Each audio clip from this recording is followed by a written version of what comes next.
Aslida biz ham xohlardik uni, ya'ni bu haftada barcha muammolar hal bo'lishini, qaysi davlatniki, qaysi shaxsniki, qaysi yetakchiniki bo'lmasin, barcha muammolar hal bo'lib, dunyo keyingi haftadan xotirjam yashashini juda ham istardik. Endi shunday bo'lishini biz xohlaymiz, lekin siyosat har doim ham biz xohlagandek emas, siyosatning o'zining yo'rig'i, geosiyosat esa yanada ham chigal. Mana Donald Trump aytayaptiki, men o'zim ham borishim mumkin hatto Istanbulga deyapti. Mana shunday xabarlar chiqdi, men ham borishim mumkin Istanbulga. Vladimir Putinning taklifi, to'g'ridan-to'g'ri muzokaralar o'zi aslida qanday boshlandi? Hurmatli muxlislar, mana shu g'alaba bayrami arafasida Vladimir Putin tomonidan taklif etilgan otashkesim bor edi 3 kunlik. Mana shu otashkesimni G'arb cho'zishni taklif qildi. Demak, bu ko'pchilikka ma'qul kelgan. Chunki albatta tepangdan o'qlar o'tmasligi, samolyotlar bomba yog'dirmasligi bu juda ham ajoyib. Shuni G'arb davom ettirishni taklif qildi. Lekin Rossiya aytdiki, bu davom ettiradigan bo'lsak, Ukraina kuch to'plab olishi, G'arbdan qurollar olishi va yangidan qarshi hujumga o'tishi mumkin. Chunki Rossiya buni biladi.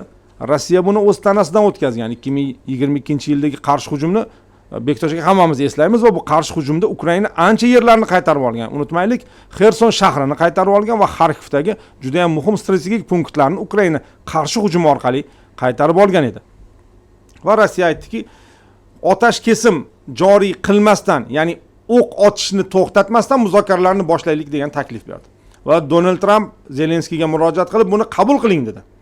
Chunki bu juda yaxshi imkoniyat. Erdo'g'on aytayapti, Rossiya bilan Ukraina uchun juda bir yaxshi oyna ochildi hozir. Mana shu deraza ochilganda shamollatib olish mumkin degan ma'noda u ham aytdi va Zelenskiy qabul qildi. Qabul qilib, endi u qo'shimcha taklif berdiki, men o'zim shaxsan kutib olmoqchiman. Janob Putinni Istanbulda men o'zim shaxsan kutib olmoqchiman dedi. Endi savol, Rossiya prezidenti boradimi yo'qmi, bu alohida masala, hozir Bektoshka bilan muhokama qilamiz. Undan keyin esa Donald Trumpga savol berishdi. Sizchi deyishganda, men ham borgan bo'lardim deb aytdi Istanbulga. Demak, mana biz oddiy foydalanuvchilar shunday hissiyotga berilib ketaveramiz Bektoshga. Bunday qaraymiz deb, o juda yaxshi urush tugar ekan, xursand bo'lib ketaveramiz. Lekin siyosatshunoslar tendensiyani ko'rib boshqacha fikrda bo'lishi mumkin. Siyosatshunoslar ham bu haftani buyuk deb ko'ryaptimi? Yo, albatta bu yerda nima deydi? Baribir siyosatshunoslar ham insoniyatning mana bunday quvonchidan baribir bebahra qolmaydi-da. Biz ham juda ichimizda xursandmiz. Chunki bu yerda nafaqat Rossiya bilan Ukraina masalasi bor, balki bu yerda umuman olganda Yaqin Sharq masalasi turibdi, G'azo turibdi.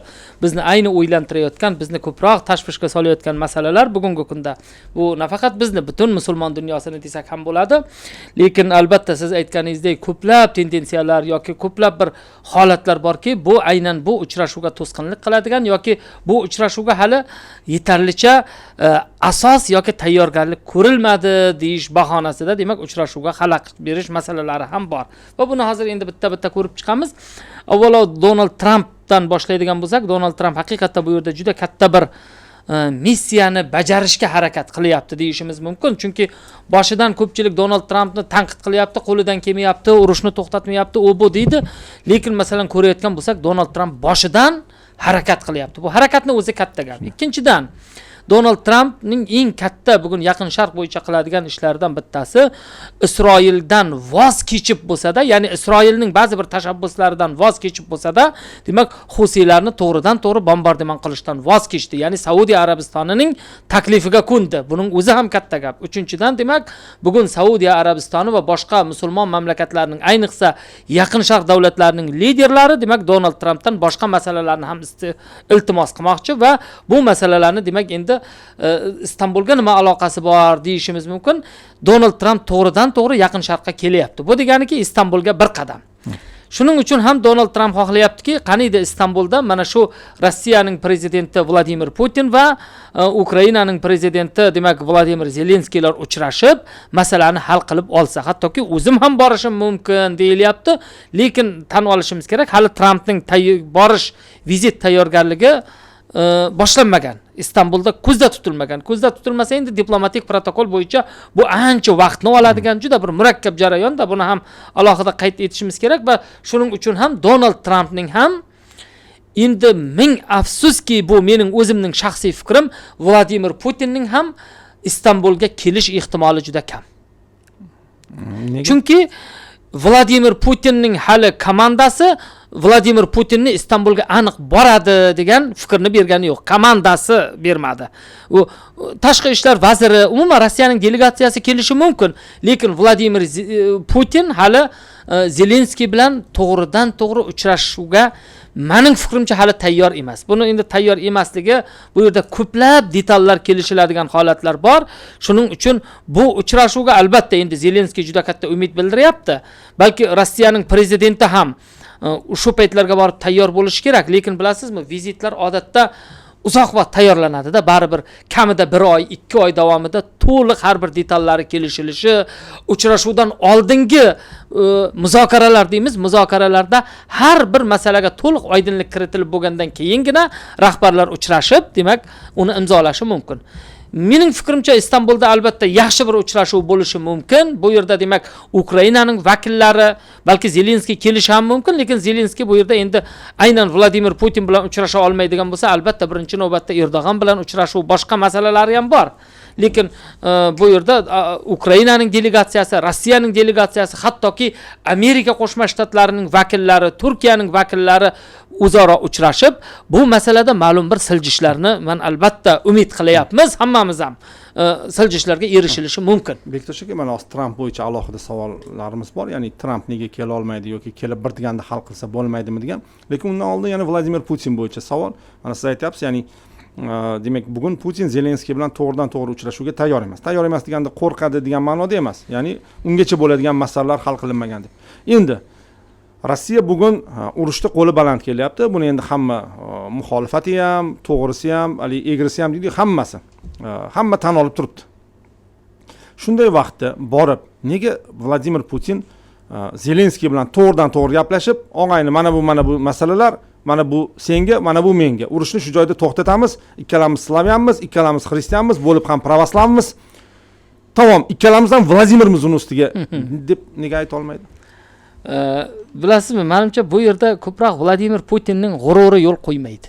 Mening bu shaxsiy fikrim. Chunki masalan Vladimir Putinning bugun Istanbulga borishga hech qanaqangi hojati yo'q. Uning komandasi bu ishni bajara oladi-ku uning o'rniga. Uning o'rniga uning yordamchisi bor, kerak bo'lsa tashqi ishlar vaziri bor yoki aynan Ukraina bo'yicha muzokaralarda qatnashadigan o'zining harbiylari va boshqa umuman komandasi bor.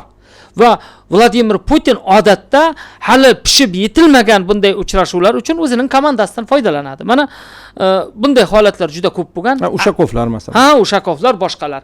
Agar Donald Trampning Istanbulga kelishi aniq bo'lib, Vladimir Zelenskiy va demak Erdo'g'an uchalasining uchrashuvi aniq bo'lib, bunga bir muncha ertaroq Vladimir Putin taklif qilinganda va Vladimir Putinning komandasi kelib Istanbulda ishlab, detallarni hammasini kelishib bo'lgandan keyin Vladimir Putinning tashrif buyurishi mumkin edi, ehtimoli yuqori edi.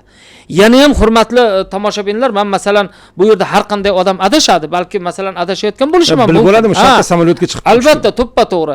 Faqatgina endi umuman dunyo amaliyotida, ayniqsa Vladimir Putinday Rossiyaning rahbari amaliyotida uchrashuvga bexosdan borish ehtimoli juda kam. Ya'ni bu yerga tashriflarga oylab tayyorgarlik ko'riladi. Har bir detallar kelishib olinib, oxiri imzolashgacha tayyor bo'lib, Putinga bu yoqqa ma'lumot berilgandan keyingina u boradi, demak, o'sha narsani imzolash uchun.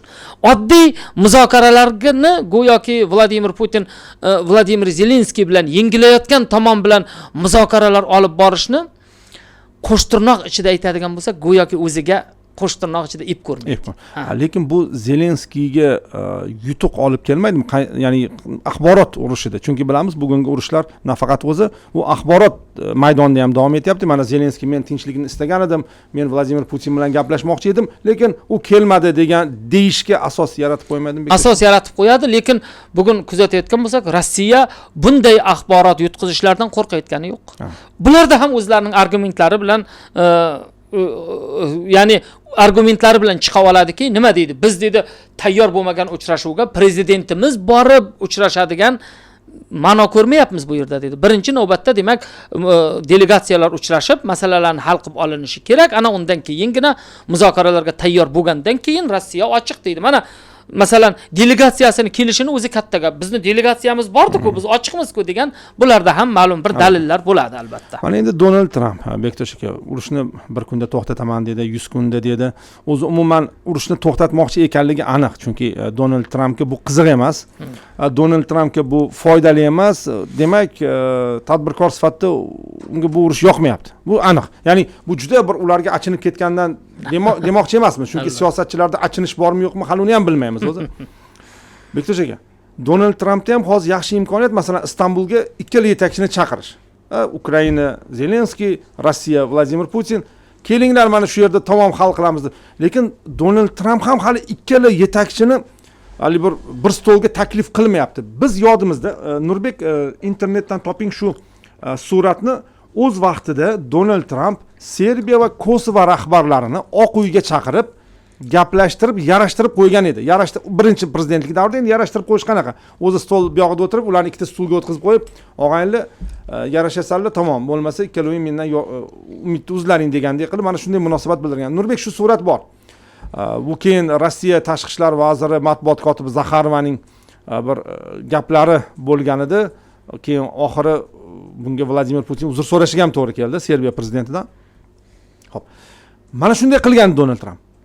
Bugun nega u ikkala yetakchini shartda chaqirib, Turkiyagami, Saudiya Arabistonigami, O'zbekistonga yana bir narsani aytib ketaylik. Biz juda ham xursandmiz Sharq tinchlikda muhim rol o'ynayotgandan. Albatta. Mana Saudiya avval boshdan, keyin mana Turkiya, ertaga Malayziya bo'lsa ham biz hayron bo'lmaymiz. Biz o'zi juda istagandik Toshkent shu rolni o'ynashini. Endi ali mayli ba'zi bir obyektiv, subyektiv sabablarga ko'ra bu balki hozir shart emasdir. Donald Tramp nega shu shartda mana bu Bektosh aka, mana yodingizda bo'lsa, mana Serbiya prezidenti va Kosovo o'sha bosh vaziri adashmasam, mana ularni yig'ib Donald Tramp, mana men gaplashtirdim, hammasi joyida. Endi bundan ham kattasini aytamiz. Hindiston bilan Pokiston o'rtasidagi masalani ham hal qildi. Mana Donald Tramp. Ya'ni shartda chiqib aytdi va xursand bo'lib aytdiki, biz xursandmiz, sog'lom aql, sog'lom fikr g'olib kelgan dedi. Nega shu ishni Rossiya Ukrainada qilib bo'lmaydi? Rossiya Ukrainada qilib bo'lmasligi albatta, boyaga aytib o'tganimizdek, Donald Tramp qo'lidan kelgancha harakat qilyapti, lekin bu yerda bir boshqarib bo'lmaydigan kuch bor, bu ham bo'lsa Vladimir Putin. Hali to'g'risini aytadigan bo'lsak, Rossiyaning iqtisodiyoti deymizmi, unday bir hali sillasi qurigan darajaga kelgani yo'q, g'alaba qozonishda davom etyapti va bu narsa Rossiyaning rahbariyatiga ma'lum bir ilhom beryapti deyishimiz mumkin. Qo'shtirnoq ichida albatta. Shuning uchun ham Donald Trampda boshqa bilasizmi, dunyoning ko'plab liderlariga Donald Tramp to'g'ridan to'g'ri ta'sir ko'rsatish yoki siz aytganingizdek to'g'ridan to'g'ri chaqirib olib kelib yoniga o'tirg'izib muzokara o'tkaza olish imkoniyati, qobiliyati bor. Kerak bo'lsa, mamlakatning potensiali ham bunga yo'l beradi. Lekin Rossiyaga nisbatan tasavvur qiling, bugun endi baribir Rossiya dunyoda har qalay hudud jihatdan eng katta harbiy qudrat jihatdan ham juda bir yuqori o'rinlarda turadigan Xitoy singari va boshqa davlatlar singari juda katta davlat va bu davlat Rossiya Donald Trampning bunday bosimlariga bardosh bera oladi demoqchimizda. Ya'ni Vladimir Putin bu nomer Rossiyaga o'tmaydi demoqchi. Xuddi mana shu, ya'ni buyruq ohangidagi bunday gapni Rossiya ko'tarmaydi, hazm qilmaydi. Shuning uchun Rossiya bilan imkon qadar baribir diplomatik yo'ldan boryapti va diplomatiyasi yetguncha harakat qilyapti. Endi men doim ko'p intervyularimda aytib o'taman. Demak, bu yerda Donald Trampning eng katta yo'li Rossiyaniga misli ko'rilmagan iqtisodiy jazo sanksiya choralarini ko'rsagina Rossiyani bir ma'lum bir muzokaraga chaqira olish mumkin. Lekin Donald Tramp bunday katta sanksiyalar ko'lamini hali o'ylab ham ko'ra olgani yo'q menimcha, yoki qo'llay olish imkoniyati ham yo'q. Shuning uchun bu yerda Istanbul sammitida balki muxlislarimizga aytib o'taylik, balki ro'y berar shu bir mo'jizaday gap, balki Vladimir Putin ham o'zingiz aytib o'tdingiz, samolyotga o'tirib Istanbulga kelib qolar balki. Lekin hozircha bunday uchrashuvga Zelenskiyni chaqira olishi mumkin. Boshqa davlatlarni kerak bo'lsa, Zelenskiyni hozir Saudiyaga yo Qatarga ham chaqira olishi mumkin. Boshqa davlatlarni ham chaqirib yig'ib olishi mumkin, lekin Rossiyani emas demoqchiman xolos. Ya'ni hali Rossiyada bu borada bosimlarga bardosh bera oladigan va Amerika Qo'shma Shtatlari bilan o'zini teng huquqli darajada ko'radigan potensial salohiyat bor. Rahmat. Keyingi savolimiz endi bevosita Istanbul uchrashuvi 15-may, ya'ni 2 kundan keyin bo'ladigan uchrashuv haqida. Bektosh aka, bu uchrashuvdan nimalar kutilyapti? Real.